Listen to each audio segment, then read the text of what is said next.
दुपारच्या जेवणात आज ना मसाले भात करूचो होतो आणि तो सुद्धा मी बनवणार होते।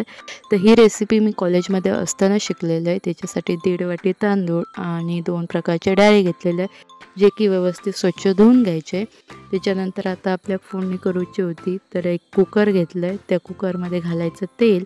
तेल व्यवस्थित तापला की आपल्याला टाकूचे असं जिरा, मोहरी आणि कढीपत्ता। व्यवस्थित तो फ्राय करून घ्यायचो। तडतडलो की तुमच्याकडे जर आला लसूण मिरची कोथिंबीरीची पेस्ट असली तर ती तुम्ही टाकू शकताय, त्याने कशी अजून चांगली टेस्ट येतं। नंतर टाकायचो कांदा टोमॅटो व्यवस्थित बारीक करून। तो सॉफ्ट झालो की टाकायचे मसाले। तर इकडे मी भाजको मसाला आणि हळद एवढंच टाकलं आहे आणि चवीनुसार मीठ। तुमच्याकडे बिर्याणी मसाला असलो चिकन मसाला असलो तर तुम्ही ॲड करू शकताय।